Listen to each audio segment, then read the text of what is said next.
In today's show, we're having a straight talk with Red. Stay tuned, guys.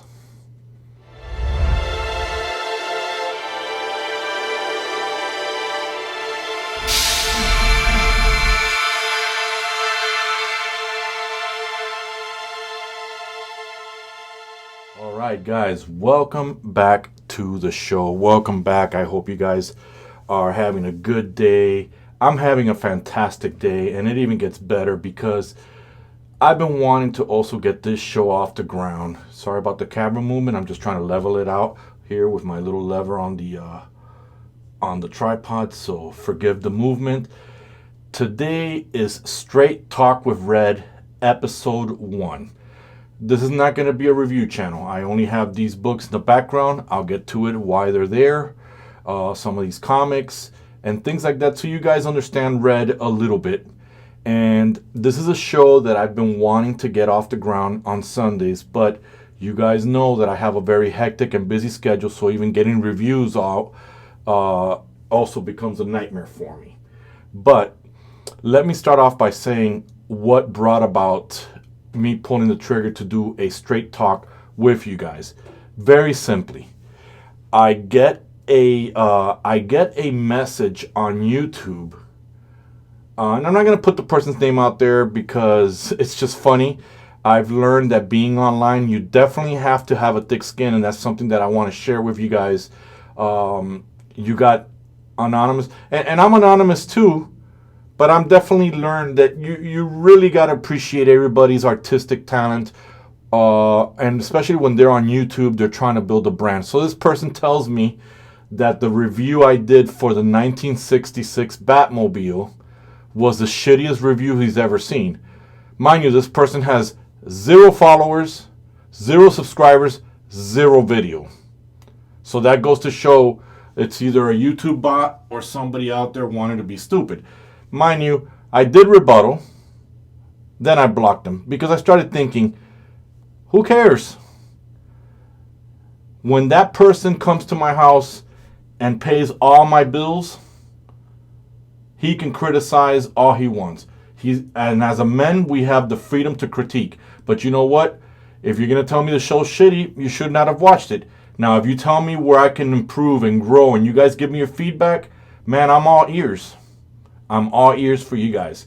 Now, I want to tell you something about this show because I want to incorporate you guys in the process as I get this particular show off the ground, Straight Talk with Red. We're now in the cave. As you can see it's the cave background. But eventually I'm going to move it to the mansion, meaning I'm waiting for the mansion diorama to get here. I'll throw the classical music and maybe the armchair, the nice little armchair, so you guys think I'm sitting there talking to you guys. But I wanted to at least get to the point. I don't have any questions that nobody's asked me or anything like that. I'm just having a conversation with you, let you know what R.P.Animations are all about and what is this channel about. First and foremost, I want to make it clear to those who are subscribed, those who follow me on Instagram, this channel is not a review channel. This channel is not for the collectors. I can't stand collectors. They drive the price up to action figures, and it's just ridiculous. You get action figures to throw them up on a shelf and not do anything with them except pose them here and there just so you can get your rocks off. That's not for me. That's not what this channel is. This channel basically is for the stop motion, for the filmmaker, for the action figure lover to make movies. I do reviews because I want to grow the community. I do reviews because I want to connect with you guys. I do reviews because I realized with some of you guys who have DM'd me, some of you dudes live at home. You don't have the budget that I make. You don't have the money. Do I have deep pockets? No, I don't, gentlemen. I have pockets, but I don't have that deep pockets. Meaning I can go out and buy Storm collectibles. I can go buy, and I'm not even cheap, but you know what? When I see a Batmobile for almost $1,000, that makes me mad. That's ridiculous. Because in the 80s, we had action figures and vehicles bigger than that were less than $100. So come on, guys. It's a little ridiculous. And some of you are going to rebut on the comments of what I'm saying, and I get it. I know that there's a lot of functionality with the Hot Toys Batmobile, but I refuse to dish out that kind of cash for that kind of vehicle when it's possible that it can be done with less money. I'm going to give you an example. A review channel that I love watching. I love watching The Hunters. Dude is straight up. Dude goes into a lot of details, and I've mentioned this a lot of times in my other. And you know what? He did a review of the Storm Collectibles Bane, and one of the things he said was, "Is this toy an $80 toy?" No, it's not. And I agree with him because I have them. And the reason I spend that kind of money, I spend $110 on that Bane collectible. I'm going to tell you why. Because it's the classic Bane look that I like. It follows the comics. And I wanted one because if ever I want to reanimate from my own purpose in stop motion Nightfall, I can do it. Now, one of the reasons I wanted to have this straight talk with you guys and to my followers is this channel is about growing. This channel is not about doing reviews for collectors. This is for you guys, the filmmakers. Not a lot of channels other than stop motion and showing you how to do it and who can do the best stop motion. But how are we looking out for each other in the community? Well, I make this channel with McFarlane's because, one, I love McFarlane's. I have a huge passion for the action figure. It is a 7-inch scale, which throws off some dioramas here and there. But it can be worked with and it can be manipulated into making into movies. Second of all, I love stop motion. But the stop motion that's out there is not the stop motion that I want to see. Hollywood's version of stop motion is dedicated to little kids, and that's fine because I love Kubo and the Two Strings. I love the Nightmare Before Christmas, I think, if I said it correctly. If not, correct me in the comments. But those are children's animations. I want to be the leading studio that makes feature action movies with action figures. Why? Because in the 80s, I grew up watching Star Wars, and when I saw my favorite character on the screen, I knew that I can run to my local Lionel Playworld or Toys R Us and grab that said character. And that's the inspiration. It has nothing to do with consumerism. It has something to do with the imagination. It's coming out of the theater and wanting to go to the toy store and pick it up. I want this channel, and like I tell my girl, it's not a channel, it's a studio, because eventually that's where I want to take this. To be a big studio, to make feature movies, push the technology. And when I say push the technology is, all of my reviews, I do them on an iPhone. I don't have a DSLR. All of my practicing that I do on stop motion, I do it on an iPhone. I don't do it on my DSLR. Reason being is I want to push the technology. iPhone filmmaking is going to be the way of the future. You can disagree with me on this, but Hollywood directors are starting to use the iPhone to make movies. They're not very big budgeted movies, but you know what? They're pretty decent movies. And if you watch a channel called Mobile Motion, he goes into details on how Hollywood's using it. The way, and again, I don't want to get too much into details because I've shared this story with some of you guys on Instagram, but in a later day when I go on somebody's show, and I don't want to take the mystery fun, but I will tell you that I got into filmmaking in 2011, late 2011, because I was in Spain visiting my folks, and I was bored to tears in my house. In Madrid, I was bored. It was a rainy day. There was nothing on TV, and guys, I speak 4 languages, so you can understand. I understand different movies. I was just not having it. I was not in the mood. There was nothing on TV, and I looked at the back of my iPhone 4S, or I think I looked at the general information when you click general and you go about the phone, and it said that it had a 1080p camera. I said, wow, it's the same quality as my TV. Could this really be true? So I Googled iPhone 4S filmmaking, and man, I stumbled onto things that I was like, man, this is incredible. You can make movies now with your iPhone. You don't have to go get a camera. Eventually, I learned from that experience. I took a lot of YouTube tutorials. I didn't take any filmmaking class. And I got into filmmaking because the company I work for, I became the filmmaker for their corporate safety videos. And only using my phone, where eventually I went to a DSLR. And then, long story short, I started doing weddings so I can expand on that and start making some money for equipment and stuff like that. But I'm going to be honest with you, I hated doing weddings. I wasn't that professional per se videographer for wedding because I just basically did not have the equipment at the time, the cash to do it. And after 3 weddings, I kind of gave that up because I plunged myself to an arena that I wasn't feeling. And there's nothing wrong with doing weddings if you do them, guys. I'm not knocking it, but you really have to like that. And that's not my cup of tea. My cup of tea is filmmaking, making movies.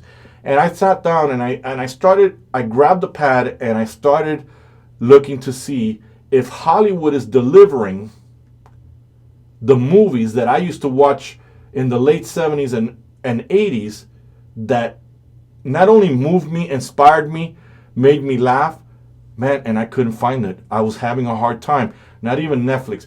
Everything that you see today has to have an agenda. Everything that you see today has to be woke, and anything woke is shit. I hate to say it like that, but so you know what? I decided to get this channel off the ground for you guys because I want to produce, I want the studio to make the movies that I want to see, the movies that I want to enjoy. For example, favorite directors, for me, Christopher Nolan. For me, Ridley Scott. And the other day I shared, and I even posted it, I shared with my girl the movie Legend, which was made by Ridley Scott, and she couldn't believe it. She couldn't believe it. Mind you, she was floored after she saw the commercial of Cinderella, which she was like, whoa, this is just way out there. And she really loved the storytelling of the movie Legend, 1985 Legend. Great film. So again, guys, I am totally disappointed with Hollywood. I'm also not a follower. What I mean by that is, you're probably wondering why all this source material is here. This is what inspires me. Hollywood doesn't inspire me. I was happy that they just released the new Spider-Man, No Way Home or whatever it's called, because all the people went bananas. People doing, that same shot where, Doctor Strange is pushing Peter out of his suit and all that stuff. Yeah, that's great, guys. But Hollywood, to me, 90% of the time do not respect the artist's work and don't go by the comics. And my source materials are here. Very simple. I don't need a Hollywood movie to inspire me. I don't need to go by that. I also, just so you guys know, I can't sit there and review all the time something that I like. I like to review something that I don't like and tell you why I don't like it. I did the 1966 Batman vehicle because I never felt that show. I thought that show was stupid. The car really didn't impress me that much. And yet, I read as a teenager, I read Frank Miller's The Dark Knight Return, and I don't see nowhere in any of the pages where Batman is doing a go-go dance. I'm not seeing any of that. I'm seeing a dark character. I also see, as we roll into the late 80s, when the Tim Burton Batman came out, which he tried to make it a little bit goofy like that, when they released a comic version of that, it was also dark. The Batmobile in that movie was mind-blowing. I loved it. It looked like a jet plane. And I said, wait a minute, what have I been reading? And so you guys understand Red. As a kid, my favorite superhero was actually Spider-Man. Until the 90s that they released Spider-Man 2099, and I totally fell in love with a character that was even darker. And that's where my love for dark comics started coming in. As you can see here, right here in this corner here, I have the Spawn. And I was never into Spawn because I thought it was kind of like... I knew that Todd drew Spider-Man. I get it. I understand, guys. Don't butcher me. Just understand my logic. It looked like a Spider-Man to me. I saw the movie in the 90s. But as I started creating this channel and as I started listening to you guys, I started seeing that what the Spawn character is and how dark it was. Mind you, I don't like the clown. I really don't get the point of the clown. But I guess, we all have to have some point of comedic relief. I have the dark metals because in 2017, when I've had an idea to create this channel, I kept Googling I wanted something sinister in the Batman world. I wanted to know who the top enemies were, who the guys who are giving Batman a headache. And I didn't know anything about the Batman Who Laughs. I thought it was like a Joker dressed like Batman. Mind you, I didn't know it was a different character altogether. And when I YouTubed it, the Comic Historian and Variant Comics, they had like an episode on it, and man, I was blown away. Blown away on what Scott Snyder did, Greg Capullo. I started understanding who these comic writers were. And you know what? That opened up my imagination, and that opened up the fact that you don't need to wait until Hollywood does something for you to do something creative. These guys didn't. You think that these guys went and thought about the Batman Who Laughs because some executive in Hollywood told him, or he was inspired by somebody who did? No, this guy sat down and created a whole new character, a whole new villain that we all know and we love. You cannot tell me you don't love The Dark Knights. I love everything about it. And Todd McFarlane, his action figures are kicking ass when it comes to that wave. I love the story here. The Batman, The Last Night on Earth. Blown away by it. Other than the fact that the Scarecrow, who's my favorite villain, is a backpack. That's the only thing that I hated. I love the fact that you've got Batman walking in the desert with the Joker head. Gives it that spaghetti western feel, like The Man with No Name movies of Clint Eastwood. If you haven't seen it, you need to watch those spaghetti westerns. And again, guys, this is probably just me rambling on, but I'm not a follower. I just don't. And you got all these guys making concept videos. Oh my God, did I see Tobey Maguire in this scene here? Did I see Andrew? Guys, just wait till the movie comes out, and that all your questions are going to be answered. Again, I'm glad this whole Spider-Man thing, because then they take off the weight off Spider-Man, and those that love Spider-Man, those that love Batman, we can continue with our Batman world. I'm sure that everybody will jump on the Batman bandwagon as soon as another trailer comes out for Batman. Now, here's where Hollywood's up in the air. A few months ago, they said that the executives hated the Batman. All of a sudden, they love the Batman. So which one is it? Do they love it or not? Are they saying it because they don't want to lose money? See, those are the things that you got to ask yourself. Is Patterson the right guy for Batman? In my opinion, I don't think he is.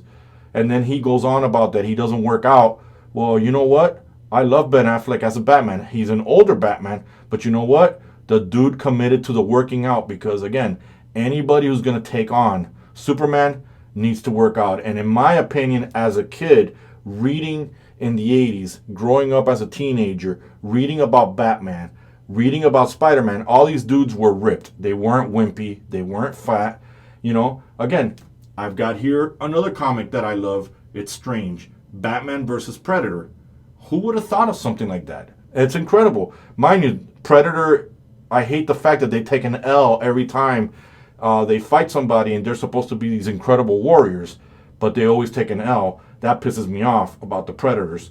Again, guys, this is just me having a straight talk with you, wanting to get out to you my inspirations, my likes, my things that I don't like. I'm a different animal when it comes to this channel. I want to have that conversation with you. I don't want to sound all corny, hey guys, and all that kind of stuff, all that acting and all that stuff. And like I said, for the gentleman out there, you gave me a bad review. It's okay. You don't have to like my channel. You can go over to Shartimus' channel. You can go to the review spot. But I'll tell you what, if you hit old videos and you go to the earliest videos, his reviews weren't that sparkling and so fresh and so clean. Again, neither is mine. Why do I do reviews? Well, guys, like I said, I want to show off the product that you can probably animate, products that you can get for the cheap. I don't want to review action figures that are extremely expensive just so I can make a commission or just so I can try to get a sponsorship. I don't think it's fair to you guys. Sure, do I want to make money? We all want to make money. We all get into the entertainment, and that's what YouTube is. YouTube is a universal Hollywood. It's a chance for Joe Blow to set up a channel if he's got a niche or an idea or a concept, and begin a channel. You know, I've seen people grow a channel just sitting in their desk eating. And I know that there's a thing for that. There is a thing on the internet for everybody. And as much as I don't watch this guy's channel a lot, this guy, Casey Nesbitt, I hope I got his name correctly, he combined his love for filmmaking with blogging. And I don't watch all his stuff. I watch some of it to understand, to get the concept. And at the end of the day, do what you love. And that's what I'm doing. Why am I doing reviews? Well, simple. I want to connect with you guys. I want to show you the figures that are out there. A channel. Look, the other day I just found out a channel that I didn't know existed. His name is Bones. I forgot the rest of the channel's name. And my apology, Bones. I'm going to give you a shout out. Dude looks like Bane sitting down and having a straight talk with you. This guy, Bones, I love his reviews. He's a straight talker. He's a straight shooter. I'm not endorsed by him. I'm not getting any kickbacks for saying it. He's not spotting me a 20 in my pocket. The dude looks like Lucha Libre, sitting down on a desk, showing you action figures. He almost looks like he's about to press the Bane button and grow muscles and grab you by the neck if you don't listen to the review. And I love that channel, man. And the guy gave me a shout out without even knowing who I am. A small channel like me, letting me know about my review, and immediately we've connected. Chino Moreno. Yeah, I was a student. He's not giving me a kickback. No, he was teaching me stop motion. Why? Because while the other big stop motion channels are too busy getting hyped up with the latest movies or some kind of Popeye, not really giving. And when I say giving back, is showing some good behind the scenes, talking about what you do. Chino goes out of his way. He's got a contest that is universal. Anybody can join. And by the way, guys, I did talk to Chino the other day, and those of you that are in the competition, guys, follow the rules. The rules are there so his channel doesn't get a strike. You don't get a strike in your video or get kicked out. There are great prizes. You can it's a community where I've already seen so many guys that I started following from the Excel sheet. And and Chino is an overall great guy. He's got a 9 to 5, and he does this with passion. Okay? So again, I'm not looking to win. I'm going to participate because I want to see what the end result is. I want to see my figures out there fighting. But it is truly an honor to talk to this man. Me and him communicate on DMs and on WhatsApp almost all the time about the stop motion community, ideas. We bounce ideas off each other. And, just like Chino, I've got guys on Instagram who share that with me. I've got one guy, his name is Paul. I don't know what he does. It looks like he works in some kind of a warehouse or distribution. But let me tell you, this man does not miss a beat to show off the action figure. And when I say show off in a good way, this guy takes the time to not only talk to me, show me what just came in. He knows that I'm down here in Miami, which I think is the bottom of the barrel when it comes to the action figure world, because I really have not been able to struck gold like a lot of you.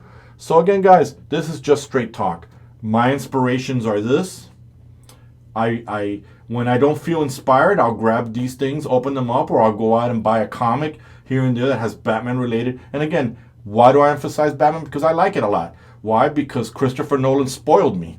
And again, I'm a huge Christopher Nolan fan, but I don't think his Batman series is great, but I don't think it's not without its fault. I didn't like the style of Bane. I think the Bane should have had that steroid or the Venom to get big. I really think he should have had that in there. But I get it that he was basing it off in a real world. I love the Tumbler. That is by far my favorite Batmobile. My favorite out of all of them. Next to the Batmobile that I saw on the Arkham Asylum. I'm not talking about the Arkham Knight one. I'm talking about the Arkham Asylum. Love that Batmobile. I love the aesthetics of that classic look. And yet, I don't like the Batmobile in the Batman animated series. I don't like the Batmobile in Batman Beyond. I don't have to like everything. I don't have to like everything. You don't either. Use your imagination. When I review an action figure, is because I got it in my head, a vision of my world. The other day I did Noom Sabat. I think his name is Noom Sabat. Well, guess what? I didn't see Noom Sabat. I saw the Scarecrow in that character, and I loved it. My next review is going to be on the Raven spawn. Well, guess what? I don't see a Raven spot there. He kind of looks like a real twisted, demented, out of the pit of darkness Skeletor. That character looks like a beefed up, more beefed up Skeletor action figure, which I love Skeletor and He-Man. I just hate what this guy Kevin Smith did. I don't even want to mention his name because it's just ridiculous. So again, guys, I'm sorry for all the rambling. I know this video is very long, but I just wanted to get out there how I felt, what this channel was about. Let's talk filmmaking, let's talk movies. So I'm hoping that I can get this show Sunday Eastern morning, in the morning, maybe 10 o'clock, close to noon Eastern time, if you guys want to enjoy straight talk. Hopefully I'll get my mansion and we'll do it from the mansion. And with that said, guys, don't forget to like if you did like the video. If you didn't, just tell me what you didn't like and put in the comments. You don't have to critique it in a harsh way. It's not necessary. I get your point. If you don't like it, just say, hey, listen, I didn't like it. That's it. It's very simple as that. Give it a thumbs down. I mean, I won't know who the hell did it. And again, guys, if you did like it, hit the notification, and definitely subscribe. And like I tell you guys, I am on Twitter and I'm on Instagram. I love Twitter because we can engage more. I can be part of the community when we talk talk shop. And when I say talk shop, we can talk movies and stuff like that. So till next time, guys, this is Red, and I am out.